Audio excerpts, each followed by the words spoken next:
Hello and welcome to episode 27 of the DJ Apple Sexy Fun Time Hour, sponsored by DJ Apple. I'm joined tonight by John Blythe and by Gavin Murphy. What's your favourite thing about DJ Apple, Gavin? That he changed the name of our podcast. Yeah, it was formerly known as Regular Features. It was. I'm a big fan of the freshness of the beats that he lays down. They are pretty fresh. In his sets. I like them. Absolutely. My name's Matt Lees, and here's a quick word from our sponsors. DJ Apple Sexy Fun Time Hour advises everyone to have fun, legal sex. Go DJ Apple. He is a fun... Let's take this into the next stratosphere. He's funky. What a colossal funk that man's packing. In every family, there's one person who drives you a little crazy. I gotta pick Jill up at 4 a.m. She comes once a year and she's leaving on Sunday. But during the holidays, Jack, no fighting this year. there's no escaping it when it's your sister. How we doing? Your twin sister. Are you going bald? Huh? No, you're getting fatter and your hair doesn't realize it needs to cover more face. Okay. So this week then, we're doing a Jack and Jill Special. Well, we're being sponsored, obviously, by DJ Apple, and we thought it was only appropriate It's his favourite film, isn't it? his favourite film. It's his favourite film. So we watched it together. We did. It was Bang really on time as well, because this film has only just come out in the cinemas Well, when did it come out? months ago. No, I think... Oh, no, yeah, it was months ago. It wasn't But that's it. Yeah. We didn't go in with the rush of people Yeah, having a exactly. comment about the film. We bided our time. Fuck that. It was really depressing, actually. I mean, if you haven't seen the film, then this will hopefully let you know everything about it. If you want the full experience, though, then go and watch the film and then come back. We'll Press pause now. Yeah, press pause. We won't be doing much. We'll wait for you while you go and have a little watch. Or shall we just leave about a 90-minute pause in the podcast while they do that? That's a good idea. That's a better idea, actually, yeah.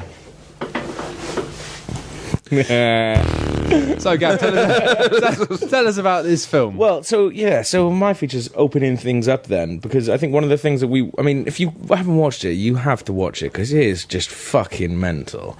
But it's one of those films that so much, like, I know you're going to a bit more about some mental stuff happens in it, to the point where we were just looking at each other going, Adam Sandler must know what he's doing. There's no way that he cannot... He's an intelligent man. It wouldn't take a man of any intelligence to look at the scenes as they happened in sequence and realise that there was no fucking reason for them to be like that. So But it's just a mess. Like you said, we could barely follow it. Yes, it's mental. The basic premise is that Adam Sandler is playing both Jack and Jill. And the fact that he's basically... If you can imagine that. Yeah, so it's kind of like... Jill, to be fair, is quite a mannish lady. Yes, it does have a certain... fart and sweat a lot. a chiseled look. Chiseled. But yeah, it's terrible. It's basically... It just seems like an excuse for Adam Sandler to get all of his friends involved. Well, and I mean, he probably got paid for the lead actor and lead actress as well, I imagine.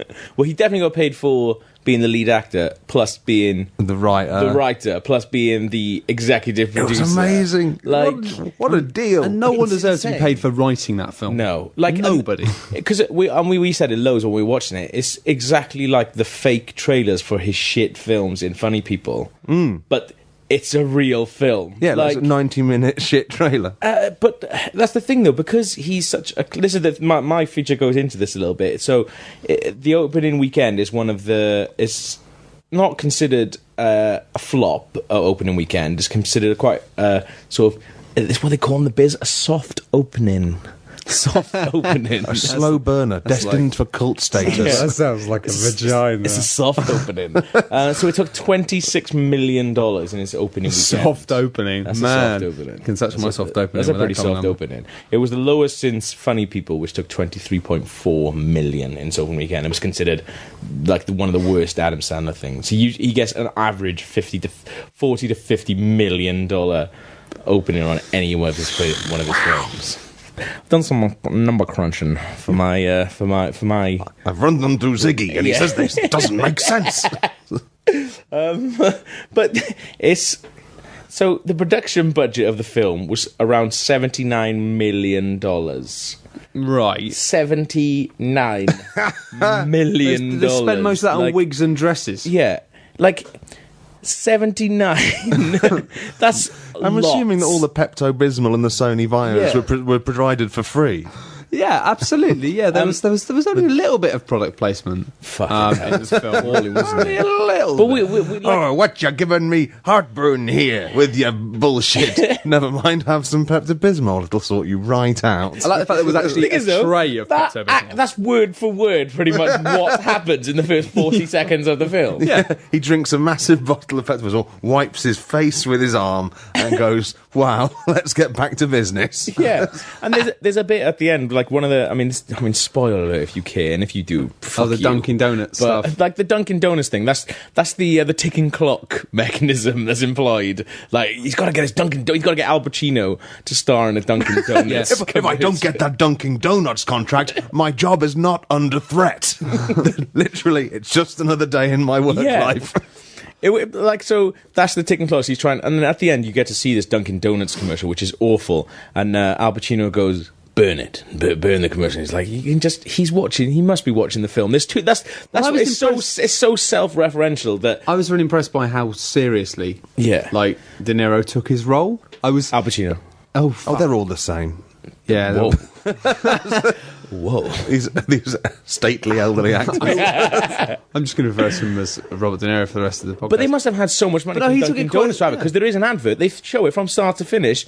It's an advert for Dunkin' Donuts with Al Pacino in it. Like, you're making a joke about him being in it. Yeah, but we have just watched it for 90 We've seconds. just made it. Yeah. Like, I mean, the general. I mean, I think basically the general premise of the film is that Jack and Jill. He's an advertising director who's got a twin sister who is mental and fucking irritating, and then she comes to stay with him over Thanksgiving. She won't fuck off. They need Robert De Niro, Al Pacino, whatevs, to do a Dunkin' Donut adverts for no So reason. the only reason that this is he'll the do it- plot of the film. This as is the well. film. No, Like, I'm just thought I'd let people in on it, and then fucking hell. and Like, then when you say it out loud, it's just like, He won't do it. pitch meeting. I've Yeah. not seen the pitch meeting. He won't do it. But then, of course, obviously, Robert De Niro falls in love with Jill, his sister, purely because they both come from the Bronx. and they That's speak it. like.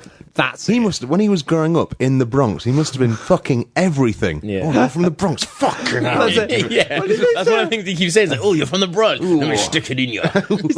He acts like he's never met, in his 50-year-long professional career, he's never met anyone from the Bronx, and he's Yeah. so aroused just by that fact. By looking at Adam as if he's Sandler. been stuck in a room with people from Brooklyn. But it just go like Forever. I mean, it's a mental thing. But yeah, basically, she falls in love with her, but then.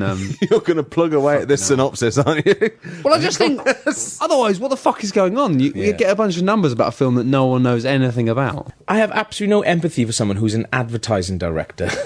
just like he's that's not the everyman, is it really? Like, sort of, he spent no money on the film because it looks like shit. But one of the really weird things that I discovered in my research for the feature was the second and third act pretty much all take place on a cruise liner. Yeah, yeah.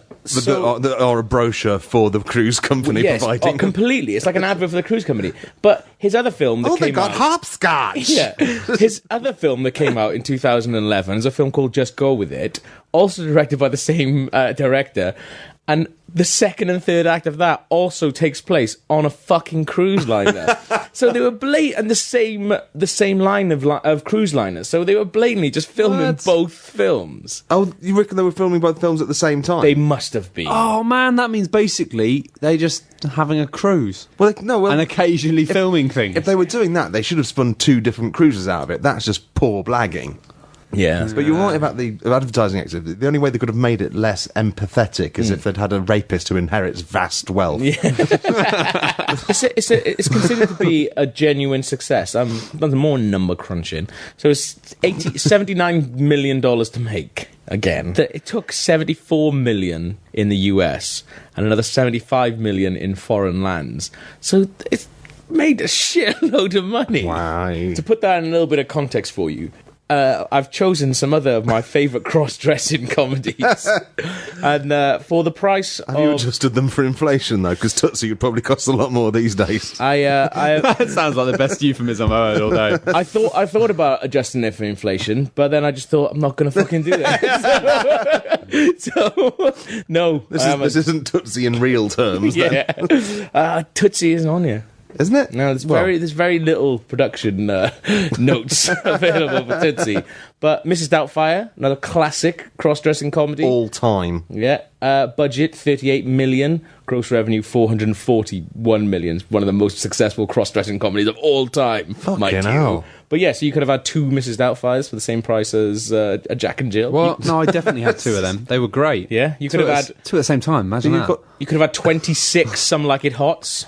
Oh, I definitely have that 26 of them. That's one of my favourite films of all time. And not because there were men dressed up as women in it. Did I used to fancy Windsor Davis as a young man? I can't recall. Did you just figure out it was about cross-dressing? You're like, what the fuck? Part of my sexual awakening was Some Like It Hot. You could have had 80 Rocky Horror Picture Shows. No, I'll leave that. No? I'm never a big fan of it. I don't know, it's alright. That is definitely a thing that I videoed as a not out yet kid and used to bring myself off. But that's it.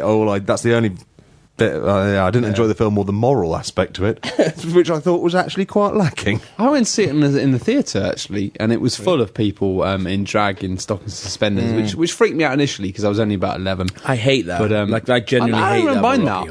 I was like, oh, this is a bit much. This is a bit crazy. But then when I actually watched the show and the musical, I thought it was really boring. I don't mind the show. I think that's really good. I just hate the people who like it because they. Well, isn't that you then? Because you just no. The ones who really like it. Yeah, the ones who go. Oh, we gotta go. It's amazing. You gotta dress up. Did you dress up? No, I didn't dress up. It's the only way I get an excuse to dress up like this. Exactly. It's like, you kind of do think, mate, you're a 40-year-old bald man who likes doing that. You can do that. Just go to Soho or something. You don't have to wait 2 years for the next performance of Rocky Horror. That's absolutely. I used it as an excuse to. But I didn't realise what the rules were. I just went in women's clothing. I didn't go as a character, which I now realise you're supposed to do. Oh no, that's just weird. People must have looked at me like I was a cunt. And you also just went to watch Rocky 3. Not Rocky Horror. He's just like, I was going, this isn't scary at all. Mr. T is the shit in this. To put it into, quite possibly the scariest terms that I can put it in terms of how much this film cost and what you could have got for your money, other than go to watch a fucking Adam Sandler film, you could have paid for, inflation not adjusted, 82.5 Nuns on the Run. Right. Which is a classic. But it must be, 82.5 Nuns on the Run. You can't argue with that kind of... That sounds like a sequel. Let's get that on Kickstarter now. The 7th sequel. I'd be an awesome...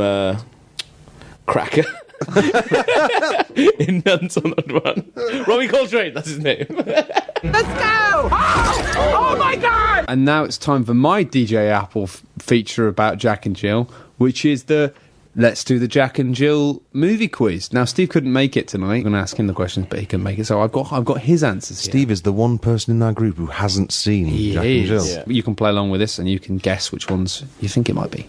So, basically, this is a what happens next quiz. So, I'll tell you what happens, and then the people at home have to guess what happens next, and then I'll tell you which one Steve got. Okay. So, an elderly Mexican woman is knocked unconscious by Jill at a picnic. Her family resuscitate her by either A, punching her in the face, B, forcing giant chili peppers into her mouth, C, sticking one in her, or D, all of the above. I wish it was all the above. All the above would have been slightly less racist. Yeah, and Steve got this one right. Did he get it right? It was forcing giant chili peppers into her mouth. One of my favourite things about, we were doing it all the way through the film, but one of the best things that I found out instantly after watching the film was when on IMDb trivia and going, one person going, even though they said they're jalapeno peppers, they're actually cayenne red peppers. Yes, they're clearly not like jalapenos because they're like about a foot long and red. That is awesome. Yeah, it was an incredibly racist. You don't even bother to learn the correct names of the national fruit of the people you're insulting. And the people... That was fucking mental. All those jokes were mental. Like, there's a load of racist shit that goes on, and especially that little picnic bit is about 10 minutes of racism, just absolute filth, directed mostly towards about an 85-year-old woman in a wheelchair. She's because of her laugh or her smile or something. Is she painted out to be a villain who deserves the shit that's happening to her? Yes, because she's old, and because she doesn't like Jill, because she can see through the transvestism and so. Because she knows it's Adam Sandler. She's not buying into the fictional premise of the film at all. She's really annoyed because she was a massive fan of The Wedding Singer. She was like, "Hey, I'm The Wedding Singer. Come to the bit." Oh no!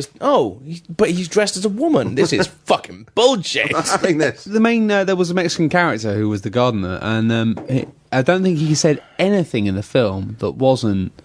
Hi, I'm a deeply massive offensive. Yeah, just kidding. Yeah, it was He like just kept saying "just kidding" after. he's like, "We everything. go to the park. What do you do in the park? We go and steal wallets of white people." Just kidding. That's not even a thing I thought they did. I know. Well, you wouldn't because you're not racist. But it's not a stereotype I'm aware of. I'm aware of other stereotypes, like they're supposed to be lazy, even though they're probably not. But this was hardcore. This was like I'm not racist. Well covered. But they're probably not racist.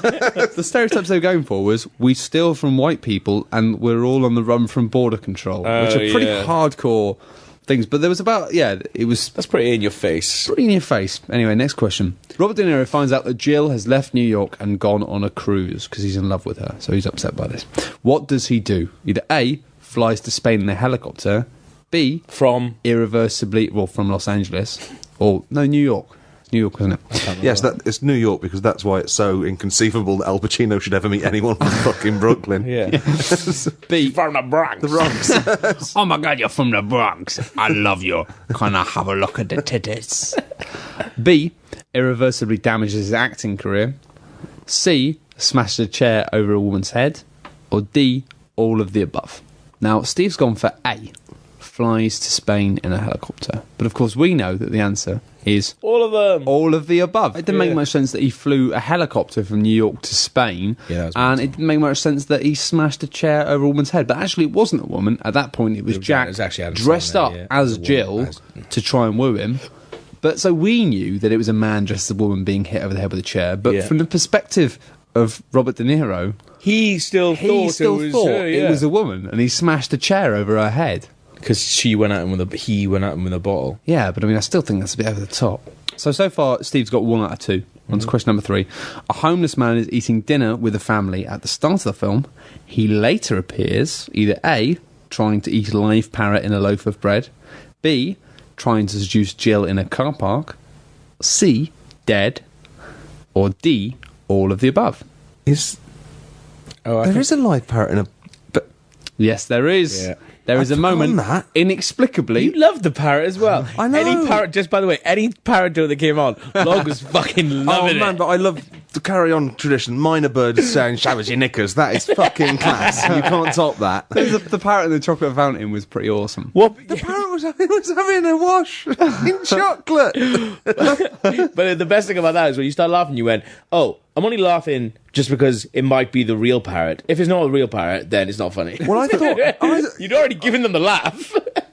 I honestly thought they'd trained a parrot to put its head into a chocolate fountain. That is brilliant. If the CGI parrot less. But yeah, so Steve technically, he didn't get that right. Steve thought that he was trying to seduce Jill in a car park, which is slightly more sane than trying to eat a live parrot and a loaf of bread. But nonetheless, that was what happened. What I liked about that, 2 seconds as well. That was it. It was like there was no lines. It was just they turned around and suddenly he was in their garden for no reason, about to eat a parrot. And just goes, that was hey, it. Stop it, you. Why are you being anti-Semitic all of a sudden now? There's loads of are you being anti-Semitic, James? Yeah.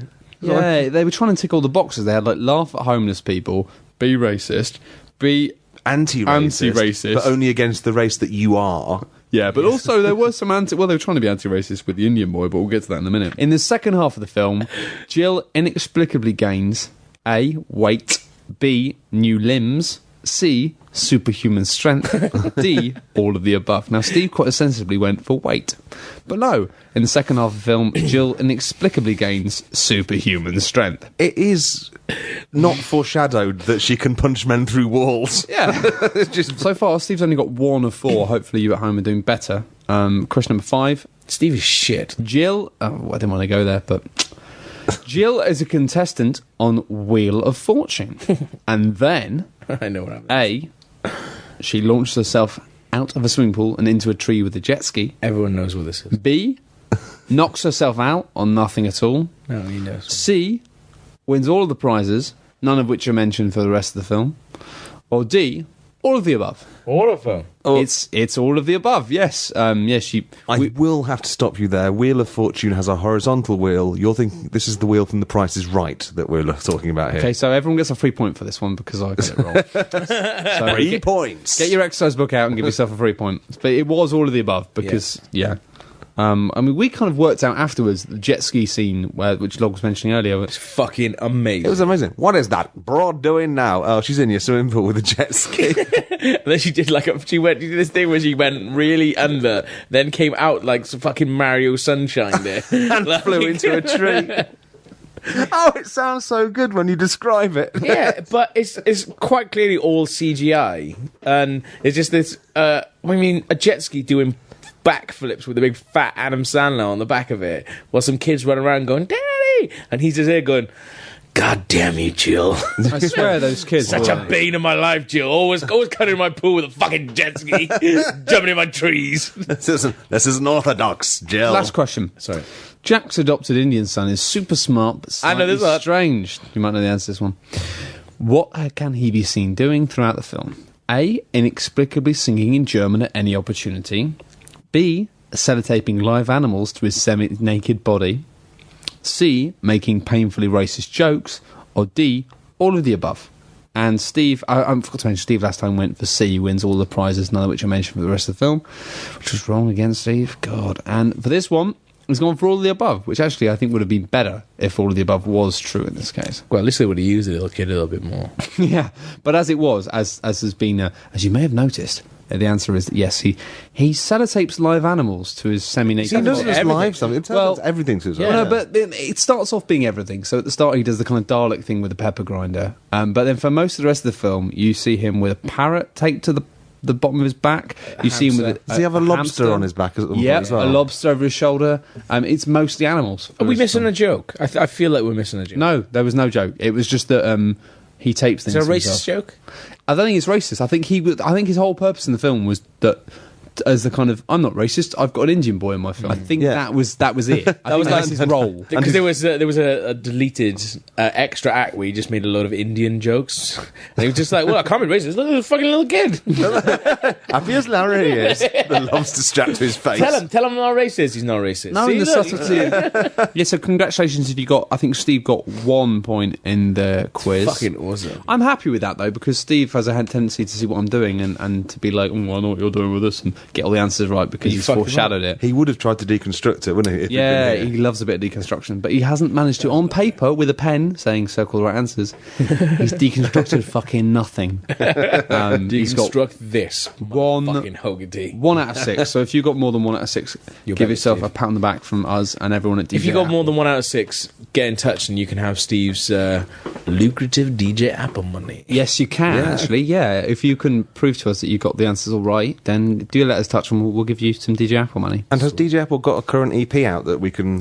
Yes, he Send him a has. copy of? I think it's called If You Are a Lady, Then Sex Me Like an Apple. If you are a lady, I want to give you a breakfast bar. I can't remember, but if you look it up on the internet, then yeah, just Is he Google... on Spotify? Yeah, just Google... He's still on Spotify. MySpace. What Yeah, a fucking idiot. Just He's not an do- idiot. He's just covering all bases. just DJ Apple on the internet and you'll be fine. I don't really like this because he's got more followers than me already. So, Well, yeah, it's because he's a DJ, Gavin. What are you, Welsh? not a DJ. Yeah, that's what it says on my business card. Gavin Murphy, well, not a DJ. Welsh, You work out the rest. yeah, Welsh, no a DJ. Welsh, yes, DJ, no. Just the box is left unchecked next to DJ. Because maybe, you know? I'm not a DJ, but if I do learn the skills, the box will be ticked at a later point. Please don't destroy my pool. It's time to look forward to the future of Jack and Jill with my regular feature, Jack and Jill 2. I didn't know it had been confirmed. Jill Harder. Honey, I'm Jill. Honey, I blew up the Jill. I was going to start doing this. I thought, wouldn't it be great if it was a body swap comedy and they basically had a fight on top of a skyscraper and struck by lightning and swap bodies? Then I thought, no, I'll write this instead. And I know it's something of a regular feature for me to say how quickly these things were written, but this was fucking 5 minutes flat. I thought you were going to cry when I came over to you. Oh, God. And went, hey, man, you ready? And you just went, I'm not ready. I've barely started it. One of the things, I was trying to find out how much he earned. When I typed it into Google, it was in the Yahoo groups, Yahoo questions thing, and someone had written, did Adam Sandler get paid twice for playing Jack and Jill? Oh. I hope that's not a real question. Probably a bit, though. It only had 4 answers. One of them was probably. Probably, yeah. Who goes on? Seems right. Who goes on Yahoo answers to say probably? You must really just go on there going, I don't know. Okay. So let's just crack on with this then. Let's get this miserable package out of the door. Hang on, I've said int day a field. Fields aren't interior. Oh shit! Int day a field. Oh, no, it's not a field. Indoor field. It's fine. It's Interior, daytime, in a field. Oh no, here comes my sister. I don't like her at all. Oh God, Jack! What a mean thing to say! Why do you say that? Oh God, I'm gonna cry. Don't cry, Jill. I love you very much. You don't mean that. I do. You're my twin sister, and I love you very much. Oh, Jack, I love you too. You are my identical twin. Let's identi spoon. I do not want to spoon with you, Jill. What's the matter with you, Jack? I'm doing this like Snagglepuss. That's exactly what she sounds like, though. She's a bit more like nasal. But What's the matter with you, Jack? It's nice to spoon your twin. Why are you being like this? It's mean is what it is. Okay, but this time, I'm going to be the big spoon, damn it. Joke. cut to the clock. 2 hours pass. Cut back to the bed. Jill is using her buttocks to massage Jack's penis. Jill, what are you doing? What's the matter, Jack? It's nice to ejaculate in your sister's asshole. I see where this is going. We're twins, aren't we? It's nice to fuck your twin. Yes, but you've got a fistula between your ass pipe, and now your oviducts, hyperfertility, and a massively accelerated gestation cycle. You're almost certainly pregnant with identical sextuplets, and they're due now! This is nice. It's nice to have a little version of yourself you can dress up in armor and use as a proxy in a jousting tournament.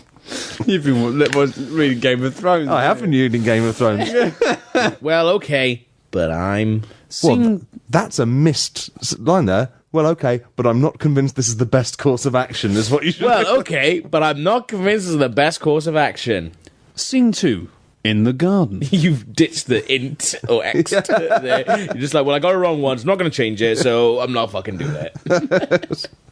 So we're in the garden Did you now. think that the software was going to automatically know if you We're said in the garden, Jack. If it was field. We're in the field. Would it say... It should look it up on its database Yeah. of what is indoors and outdoors. Yes. Kitchens, indoor. Did you really? No, I did not. I wonder what Jill is up to now.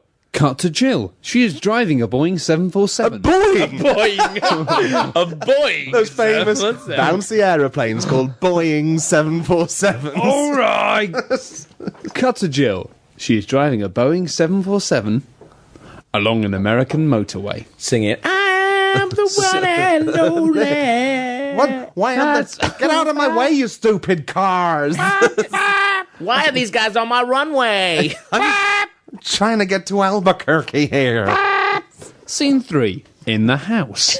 Int. Hey, Jack, come here. One of the babies has said its first word. It's a special moment, is what it is. What did he say? I said, Mama, what are you, deaf? I'm just some kind of dumb, passive, butter-gwank faggot. I kind of imagine the baby to have a deep voice, like the Okay. one out of Roger Rabbit. Well, let's try it again. It would be. I think it would be funnier and befitting an Adam Sandler film if the baby had an adult male voice. You're I true. You're think true. it'd be more befitting Adam Sandler if, like me, he had a Welsh voice.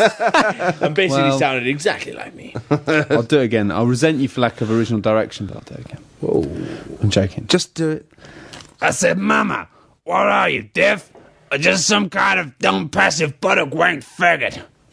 Well, he seems to have a very vivid memory of his conception. Oh, it's all we watch on the TV. It was such a nice night, Jack. I just like to watch it with my baby. It's nice to watch your conception videos with your baby. You got yourself a fucking shit-ass dick, my friend. I'm serious as fuck when I say your penis is sub-fucking-par. That's one profane baby, of all things. What happened to all the other babies? Didn't we have sextuplets? Oh, them. They kind of died. One of them got decapitated by a helicopter. One of them got its guts sucked out of its asshole in the swimming pool filled up. The third baby became enchanted, and we had to exorcise him. Unfortunately, the wounds incurred during the process were too severe, and he died 16 seconds ago. Baby number 4 got crushed in a Congo record break-in attempt. And baby number 5's death is being left ambiguous for a twist. Jill, I'll be honest. When I say I'm disappointed in your mothering skills... Oh, don't be mean, Jack. It's nice to be massively bereaved. And watching sex tapes with your vulgar baby. It's nice is what it is. Oh, fuck my dick ass. I'm undergoing the fatal ketamine overdose. Did you cut this shit with... Oh, I've been cutting the ketamine with poison. I thought you'd like it. I just thought you'd like some poisonous ketamine. Well, I guess we're back to square one, Jill. Baby 5 abseils in through the window. Shabba! Oh, hooray! My 5th baby didn't die and can only communicate in the lyrics of Shabba Ranks. Let's go to Vegas. Well, okay, but I'm not sure this is a good idea. That is a fucking 5-minute script. The bullshit. I'm ashamed that came out my fingers. No, I like that a It's lot. still better than the movie Jack and Jill. It is. So, that was really entertaining, and it had a twist. if that sounds mental, you'll be, underprepared for Jack and Jill. Because, way more mental shit happens in that. Do you think we'll ever get sponsored by an Adam Sandler film? His Well, next film? hopefully, because, I imagine... I don't know the maths for £2, but 20 million, that's like... I don't know the maths for that either, but What is the maths for 20 million? It's good. It's It's good. it's just the number 20 It's million. really good. That's the math. How does that compare? Yeah. It's bigger. Sounds it. It's bigger maths. Or maybe hasn't it? Maybe we are a £20 million podcast if you adjust it for inflation. I think we are probably a £20 million pound podcast. Somebody on Twitter asked me why we don't have a donate button. We're not fucking dying. We're just idiots. That's a good answer. I hadn't thought of that. And A to be fair, donate button. to be fair, we haven't got to the popularity stage where Amazon have charged us for hosting yet, so that's fine. So wait for it. As soon as you see that donate button, we're fucked. Yeah, oh no, actually, my mistake. I did get a charge of $2.47. Jesus, man, that's like all of our. That's the DJ sponsorship Apple money. fund fucking gone. Oh, Idiot. fuck's sake, man. I fucking regret all the nice things I said about him now. Well, no, don't do that. I've said it now. I've taken. No, it's out there. As we know, this podcast is live. Gav, we need that money. Well, tell him to fucking We can't come back with afford- some more we money can't then. afford to pay £2. He's a fucking DJ. Once you start sucking on the teat of Apple, it's very hard to pull yourself away from his very delicious penis. Nipples! Anyway, thank you very much for listening to the DJ Apple podcast. If you would like to sponsor us, well, we got to get it to break even now. We need 50 pence. We need about 50p. So Oh, it's alright, it was only dollars. It was dollars. It'll be covered by the DJ Apple deal. Okay, As that's you fine. were. Thank you very much for listening to the DJ Apple podcast. Goodbye. Oh, will you stop, Ernie? You know all he wants to do is play Twister with your sister.